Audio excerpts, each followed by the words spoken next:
fully enlightened. They became fully enlightened because they explored the entire field of mind and matter, transcended the entire field of mind and matter, and experienced something beyond that, the eternal truth, ultimate truth. They experienced the entire law of nature. They understood that whenever you divert your attention, it appears as if you have put aside your negativity, but actually you have suppressed your negativity. It has gone away from the surface level of the mind and is being pushed deep inside. At the surface level of the mind, you feel, look, no, there is no anger, or no hatred, or no ill will, or no passion, or no fear. Whatever negativity has come, it's gone now. But suppressed deep inside at the unconscious level or half-conscious level, it keeps on rolling there, it keeps on multiplying. You will not come out of your misery. Escape is no solution to the problem. And these enlightened people found out. Observe it. Whenever any negativity arises, a passion arises, don't suppress and don't give it a free license to express itself at the vocal level or the physical level. Similarly, fear arises, anger arises, hatred arises, worry arises. Don't suppress it and don't express it at the vocal level. They gave a middle path. Observe it. Anger is a reason. Observe it. Passion is a reason. Observe it. As you observe, you are not suppressing it. As you are just observing objectively, you are not expressing it. Just observing, and you find it becomes weaker and passes away. It has not become a problem. Your problem is solved because you are observing it. Very good solution. But very difficult to practice. When a negativity arises, say anger as a reason, so quickly you get overpowered, overwhelmed, you can't observe. So difficult. Something which you can't observe. There is no solution. Then it's only theoretically all right, but you can't practice it. These enlightened people, when they gave any sermon or any advice, it was practical advice. They knew very well that when a negativity arises, it is so difficult for anyone to observe the negativity, abstract negativity as it is. But they realized mind and matter are so interrelated. As soon as a negativity arises in the mind, say anger is the reason, passion is a reason, fear is a reason, any impurity is a reason, two things start happening at the physical level. One at a little gross level, other at a little subtle level. At the gross level, your breath will lose its normality. When you have anger or passion or fear, breath can never remain normal. It will become little fast, little hard. When that particular impurity has gone away, again it will become normal. So something starts happening at the respiration level. And another thing at a subtler level, some biochemical reaction will start. Palpitation might become increased. Heat may be there. Perspiration may be there. Tension may be there. Something starts happening at the biochemical reaction of the body level. These two things, it is very difficult to observe anger as anger, abstract anger, passion as passion, abstract passion. But if one practices, it becomes easy to observe the respiration, to observe the sensation on the body. And this is what they started teaching. Because it was very clear that for ordinary person, once one gets developed, then it becomes easy.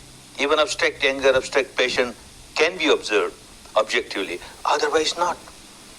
Even if you sit to meditate, you can't meditate. Anger as a reason. First important problem that comes is you are so overpowered. You don't remember even that I should observe my respiration or my sensation or the anger. You just get overwhelmed with that. Then there must be somebody to remind you. You must have a private secretary around.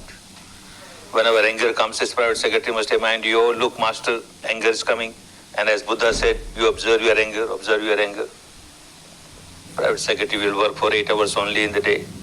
And I don't have agreement with the anger that you should come only when my private secretary is on duty. It can come any time in 24 hours. Any day in 365 days. So I must have 3 shifts, 3 private secretaries. And every country have their own labor laws. You must give staggering holidays. So 4 private secretaries or 5 private secretaries. Who can afford? Right, somebody is afforded. there is always, every moment, a private secretary like a shadow. And anger is the reason. And this private secretary will say, oh, look, master, anger. Anger, come out of the anger, observe anger. The first thing I do, I slap him. You fool. Are you here to teach me? I'm my own master, I know what to do. Anger. Anger is anger. All right, I have not behaved in the wrong way. And I thanked him. All right, you were kept for that purpose. You have advised me very good. Now I must observe my anger. How to observe anger? There is no shape of anger. There is no color of anger. You close your eyes and try to observe anger. What you will observe? Only the object of anger. So-and-so said like this. So-and-so did like this. Something unwanted happened. Wanted didn't happen. And that keeps on coming in your mind. You are not observing anger. You are observing the object of the anger. And that is the stimulation for your anger. Your anger becomes more and more. You are not observing anger. And that is why enlightened people said, observe your respiration. Observe sensation. Observing respiration, observing sensation, you are not diverting your attention to something else. Because this very sensation, this very respiration is like the other side of the coin. On the one side of the coin, you have got your mental negativity. On the other side, these physical things that are happening, your respiration becoming abnormal or your sensation on the body. So you are facing the problem. You are not running away from the problem. You are not suppressing the problem. A very wonderful solution was found. And for that one has to practice. No magic, no miracle. The old habit pattern of the mind was always give importance to things outside. Things outside.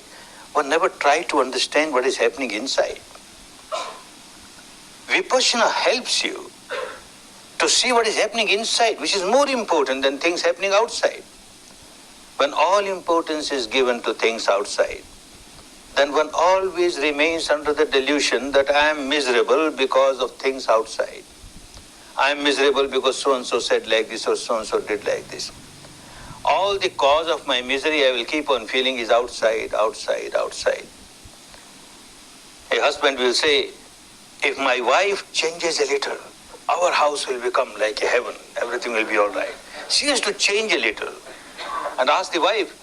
She says the husband has to change a little. Little change in the husband, oh, wonderful. Father will say the son should change a little. Son will say the father should change a little. Mother-in-law will say the son-in-law should change. The daughter-in-law should change. And the daughter-in-law, son-in-law will say the mother-in-law should change. Everyone else should change, not I. I am perfectly all right. What's wrong in me? Because you find fault only outside, outside. You always find the cause of your misery outside, outside. So all your energy, all your strength throughout the life is used to rectify things outside, to correct things outside. Nothing wrong.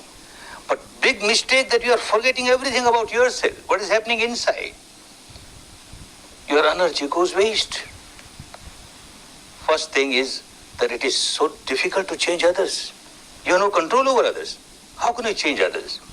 Even if someone becomes the sole ruler of the whole world, so much power, yet it is not possible that in this person's life everything will happen according to his or her wishes. Nothing will go against his or her wishes. Not possible. Even with all the power, one tries to correct somebody, amend somebody. Where is the guarantee that somebody else will not raise the head and start doing something against your wishes? Impossible. You can't change the whole world, but you can certainly change yourself. Certainly change yourself.